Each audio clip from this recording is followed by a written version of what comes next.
Assalamualaikum warahmatullahi wabarakatuh. Selamat pagi, salam sejahtera kita semuanya. Gimana kabarnya hari ini?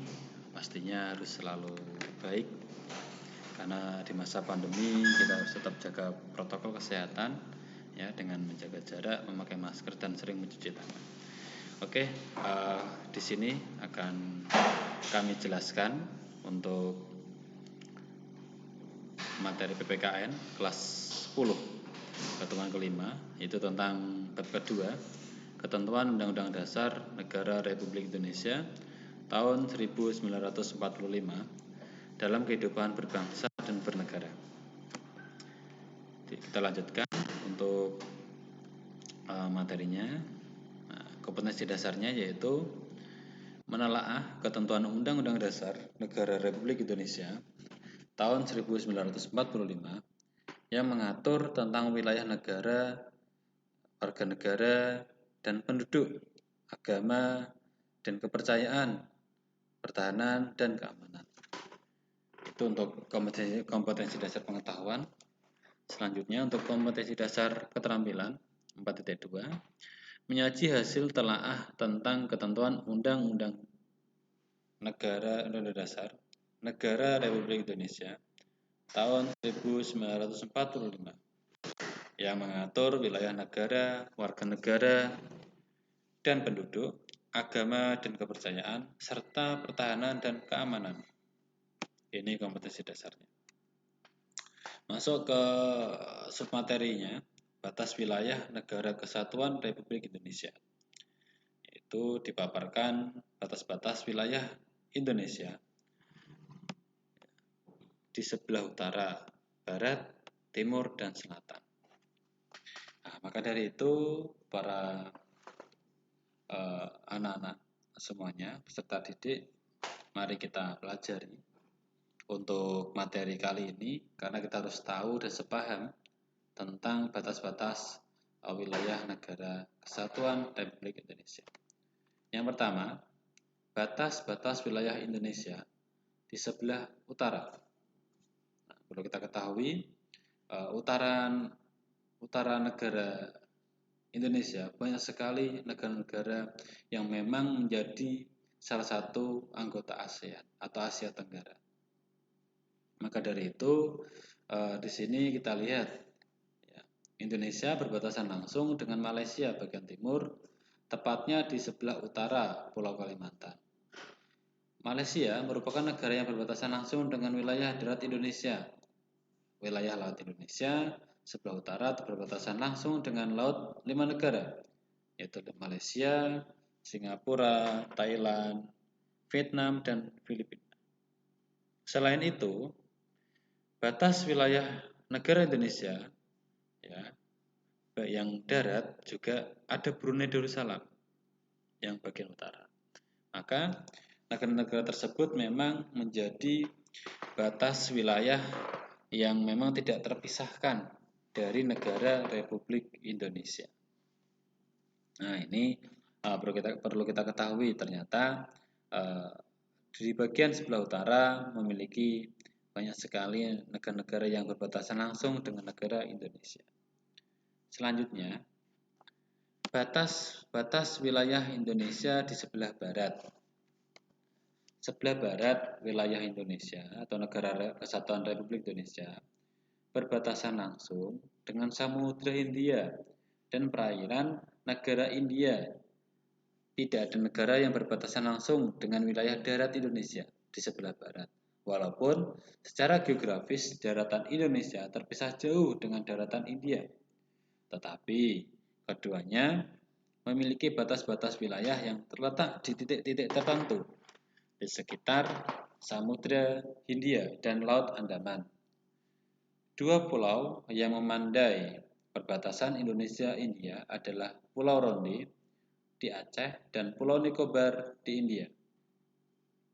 Perlu kita ketahui, untuk wilayah paling ujung di sebelah barat Indonesia adalah Sabang, yang memang masuk kategori atau dalam provinsi Nangro Aceh Darussalam, ya, atau daerah istimewa Aceh, yang mana memang di sanalah batas wilayah negara kita yang paling barat.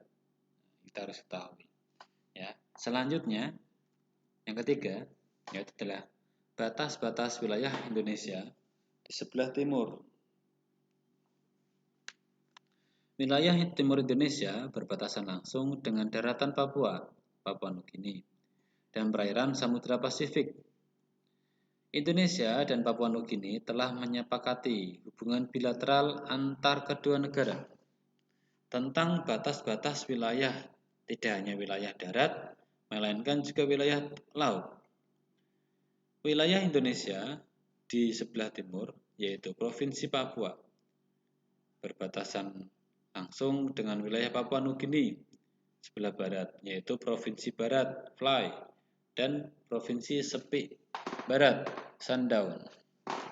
Perlu kita ketahui bahwa batas wilayah negara kita di bagian timur ini memang dulunya menjadi bagian dari negara Indonesia, tetapi karena ada sebuah perjanjian-perjanjian khusus yang menyebabkan wilayah Papua Nugini paling timur itu lepas dari negara Indonesia. Nah, ini hanya sebatas pengetahuan saja. Jadi untuk yang ketiga kita perlu ketahui yaitu adalah batas wilayah negara bagian timur, yaitu adalah dengan negara Papua Nugini dan juga Samudra Pasifik. Oke, lanjut untuk yang keempat, batas-batas wilayah Indonesia di sebelah selatan. Indonesia di sebelah selatan berbatasan langsung dengan wilayah darat Timor Leste, perairan Australia dan Samudra Hindia. Timor Leste adalah bekas wilayah Indonesia yang telah memisahkan diri menjadi negara sendiri pada tahun 1999. Dahulu, wilayah ini dikenal dengan Provinsi Timor Timur. Provinsi Nusa Tenggara Timur adalah provinsi yang berbatasan langsung dengan wilayah Timor Leste, tepatnya di Kabupaten Belu. Selain itu, Indonesia juga berbatasan dengan perairan Australia. Awal tahun 1997, Indonesia dan Australia telah menyepakati batas-batas wilayah negara keduanya yang meliputi zona ekonomi eksklusif (ZEE) dan batas landasan kontinen. Anak-anak semuanya atau peserta didik semuanya, kita perlu ketahui bahwa negara Indonesia yang berbatasan langsung di wilayah bagian selatan yaitu berbatasan dengan benua Australia. Ya, memang di sana menjadi salah satu perbatasan yang langsung menemui dengan benua. Walaupun di sini juga berbatasan dengan Samudra Hindia dan juga Pulau Timor atau negara Timor Leste yang dulu memang pernah menjadi negara salah satu wilayah di Indonesia, yaitu Provinsi Timor Timur. Nah, ini perlu kita ketahui semuanya agar apa? Agar nantinya kalian dalam mempelajari ini, ya, kalian bisa mengetahui bahwa kalau kita sebagai warga negara Indonesia mengetahui batas-batas wilayah yang memang sudah harus kita ketahui sebagai seorang pelajar. Oke, kita lanjutkan. Undang-Undang Dasar Negara Republik Indonesia tahun 1945 menyatakan bahwa negara mempunyai hak penguasaan atas kekayaan alam Indonesia. Maka negara mempunyai kewajiban sebagai berikut. Segala bentuk pemanfaatan bumi dan air, serta hasil yang didapat kekayaan alam dipergunakan untuk meningkatkan kemakmuran dan kesejahteraan masyarakat. Yang kedua, melindungi dan menjamin segala hak-hak rakyat yang terdapat di dalam atau di atas bumi, air, dan berbagai kekayaan alam tertentu yang dapat dihasilkan secara langsung atau dinikmati langsung oleh rakyat. Ketiga, mencegah segala tindakan dari pihak manapun yang akan menyebabkan rakyat tidak mempunyai kesempatan atau akan kehilangan haknya dalam menikmati kekayaan alam. Nah, semuanya penjelasannya adalah sebagai berikut. Kita harus mengetahui bahwa bumi, air, ya, itu semuanya dikuasai oleh negara atau kekayaan alam itu dikuasai oleh negara. Maka dari itu, pada dasarnya, ya, setiap masyarakat pun atau rakyat atau warga negara punya hak juga untuk menikmati hasil bumi, air, dan kekayaan alam. Tetapi tetap kita harus menjaga semua komoditas yang pada dasarnya harus diakui oleh sebuah negara. Mengenai melihat dari hak-hak warga negara di sini, kita sebagai warga negara juga punya hak untuk menikmati kekayaan alam, ya, agar tidak disalahgunakan oleh salah satu pihak atau salah satu unsur atau golongan. Maka di sini negara memiliki kewajiban untuk memberikan fasilitas khusus terhadap warga negaranya. Nah, ini harus kita ketahui ternyata, ya. Oke, kita lanjutkan. Status warga negara Indonesia. Undang-Undang Nomor 12 Tahun 2006 tentang Kewarganegaraan Republik Indonesia. Menurut undang-undang ini, orang yang menjadi warga negara Indonesia WNI adalah sebagai berikut. Setiap orang yang sebelum berlakunya undang-undang tersebut telah menjadi WNI. Anak yang lahir dari perkawinan yang sah dari ayah dan ibu WNI. Anak yang lahir dari perkawinan yang sah dari seorang ayah WNI dan ibu warga negara asing atau sebaliknya. Anak yang lahir dari perkawinan yang sah dari seorang ibu WNI dan ayah yang tidak memiliki kewarganegaraan atau hukum negara asal sang ayah tidak memberikan kewarganegaraan pada anak tersebut. Nah, kita jelaskan dulu 4 poin ini sebelum ke selanjutnya.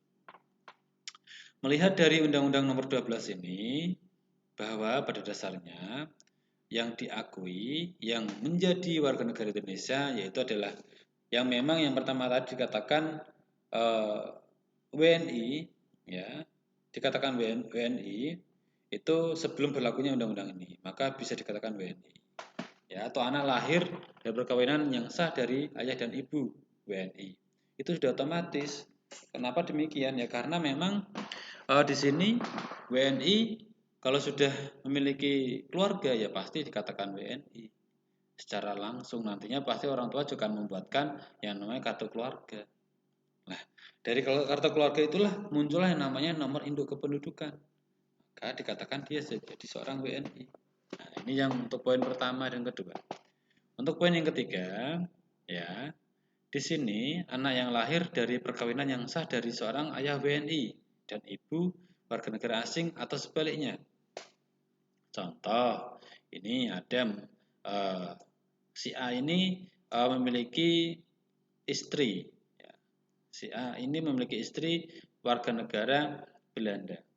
Nah, ketika mereka sudah berkeluarga memiliki seorang anak, maka anak tersebut menjadi warga negara Indonesia. Nah, itu sudah menjadi barang yang sudah tidak asing lagi. Maka setiap warga negara yang menikah atau memiliki keluarga dengan warga negara asing, maka anak yang lahir akan menjadi WNI. Yang keempat, anak yang lahir dari perkawinan yang sah dari seorang ibu WNI dan ayah yang tidak memiliki kewarganegaraan atau hukum negara asal sang ayah tidak memberikan kewarganegaraan pada anaknya. Berarti ya anak yang lahir ini ya, itu tidak diberikan kewarganegaraan oleh ayahnya, maka ibu WNI tadi bisa memberikan status kewarganegaraannya kepada anak tersebut. Nah, ini yang harus kita ketahui ya untuk yang 4 poin. Poin selanjutnya, anak yang lahir dalam tenggang waktu 300 hari setelah ayahnya meninggal dunia dari perkawinan yang sah dan ayahnya itu seorang WNI. Ini juga bisa dikatakan apabila anak ini belum memiliki status kartu keluarga atau akta kelahiran, maka anak ini juga bisa dikatakan sah menjadi WNI. Ya, yang terpenting waktu sebelum 300 hari atau hampir 1 tahun. Nah, maka akan diakuilah anak tersebut menjadi WNI. Anak yang lahir dari luar perkawinan yang sah dari ibu WNI. Nah, ini seumpama ada perkawinan di luar nikah atau hubungan di luar nikah, tiba-tiba anak tersebut terlahir, maka anak tersebut juga sudah dikatakan WNI. Nah, ini harus kita ketahui. Anak yang lahir di luar perkawinan yang sah dari ibu WNA yang diakui oleh seorang ayah WNI sebagai anaknya dan pengakuan itu dilakukan sebelum anak tersebut berusia 18 tahun atau belum kawin. Banyak sekali contoh-contoh di Indonesia ini yang memang tadi dikatakan seorang ayah tadi yang lahir di luar perkawinan yang sah tadi, anak yang ada yang menikah yang memiliki anak dari seorang WNA, maka ya bisa dikatakan anak itu menjadi WNI sebelum anak itu berusia 18 tahun atau belum kawin. Ya, ini bisa dikatakan WNI. Anak yang lahir di wilayah negara Republik Indonesia yang pada waktu lahir tidak jelas status warganegaraan ayah dan ibunya. Nah, ini apabila memang lahir di Indonesia, ya sudah pastinya akan diakui menjadi warga negara Indonesia. Seperti itu. Selanjutnya, anak yang baru lahir yang ditemukan di wilayah negara Republik Indonesia selama ayah dan ibunya tidak diketahui. Nah, ini seperti ada beberapa kasus yang mungkin kita ketahui bahwa terkadang ada anak hasil dari hubungan di luar nikah. Pastinya kadang anak ini ditaruh di sebuah panti asuhan atau mungkin ditaruh di pinggir jalan. Nah, ini apabila ada yang menemukan, apabila ada yang mengakui atau mengambil, maka anak tersebut sudah dikatakan WNI. Pastinya akan ada proses-proses hukum atau proses-proses status anak tersebut menjadi WNI. Ya. Selanjutnya,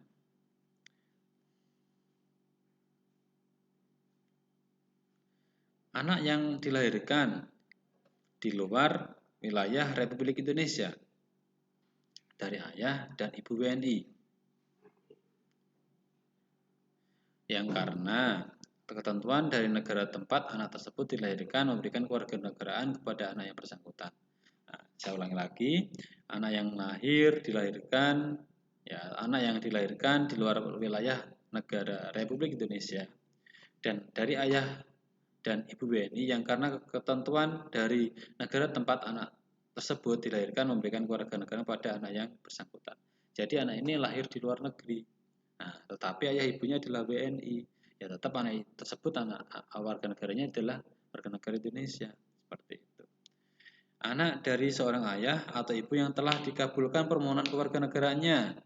Kemudian ayah atau ibunya meninggal dunia sebelum mengucapkan sumpah atau menyatakan janji setia. Ini harus kita ketahui ternyata. Ketika anak tersebut lahir atau anak tersebut ada, waktu itu ayah dan ibunya menginginkan dinaturalisasi atau menjadi warga negara Indonesia. Nah, tetapi di suatu saat ayah dan ibunya itu meninggal. Nah, ini kan walaupun belum mengucapkan janji, tapi sudah ada permohonan pengajuan. Nah, kalau berkas sudah diajukan, berarti bisa dikatakan sah di mata hukum, walaupun orang tuanya tadi belum mengucapkan sumpah janji. Karena apa? Hitam di atas putihnya, ketentuannya sudah disepakati oleh ayah dan ibunya sebelum meninggal. Nah, ini harus kita ketahui anak-anak ternyata, ya. Selanjutnya, ini udah kesimpulan. Sebelum ke kesimpulan, ya, memang sebuah dinamika yang perlu kita ketahui, ya, sebagai warga negara Indonesia atau sebagai rakyat Indonesia atau sebagai masyarakat Indonesia, kita harus mengetahui tata aturan undang-undang yang berlaku saat ini. Mengapa demikian? Karena nantinya ketika kita memiliki keluarga, kita memiliki seorang anak, ya langsung kita coba bisa buatkan anak itu akte kelahiran atau kartu masuk di dalam kartu keluarga. Mengapa demikian? Ya karena agar anak tersebut sudah diakui menjadi warga negara Indonesia. Nah, terkadang juga ada anak itu punya KTP anak juga ada itu. Makanya kita sebagai warga negara Indonesia ketika sudah berkeluarga, sudah memiliki anak, ya langsung saja ya. Anak yang lahir tadi bisa dibuatkan akta kelahiran di catatan sipil dan dimasukkan pembaruan kartu keluarga. Agar apa? Agar nantinya anak tersebut nanti sudah memiliki pengakuan di mata hukum. Nah, ini harus kita ketahui ternyata. Ya, ini ketentuan dari Undang-Undang Nomor 12 Tahun 2006 tentang Kewarganegaraan Republik Indonesia. Nah, kita lihat kesimpulannya. Nah, di sini tadi ada 2 subbab yang kita bahas. Yang pertama dari batas-batas wilayah Republik Indonesia, bagian barat, selatan, utara, dan timur. Yang kedua tentang status warga negara Indonesia. Nah, kita harus ketahui bahwa keduanya tidak akan lepas dari yang namanya unsur-unsur sebuah negara. Unsur-unsur sebuah negara berarti ya ada wilayah, ada rakyatnya, ada masyarakatnya. Selain itu, ya ada sebuah wilayah yang harus menjadi komponen utama. Dan yang terakhir adanya pengakuan dari negara lain. Maka dari itu, anak-anak semuanya, kita sebagai warga negara Indonesia harus tahu dari batas wilayah negara kita dan tahu ya bagaimana syarat-syarat atau kita itu sudah menjadi warga negara Indonesia. Ingat, apabila kalian sudah berusia 17 tahun, silahkan langsung berupaya untuk membuat yang namanya kartu tanda penduduk atau KTP. Agar apa? Ya kita nanti ketika ada hal-hal khusus yang menjadi sebuah persyaratan, ya KTP itu bisa menjadi sebuah upaya atau syarat dalam melaksanakan kewajiban kita sebagai warga negara Indonesia. Ya, itu untuk kesimpulannya. Ya, terima kasih untuk materi kali ini. Berharap sekali kita sebagai warga negara Indonesia bisa selalu cinta terhadap tanah air Indonesia dan menjunjung tinggi nilai-nilai Pancasila. Tetap semangat belajar, tetap semangat untuk menjadi warga negara Indonesia yang cerdas, berbudi pekerti luhur, santun, dan mengamalkan nilai-nilai Pancasila. Terima kasih. Akhirul kalam. Assalamualaikum warahmatullahi wabarakatuh.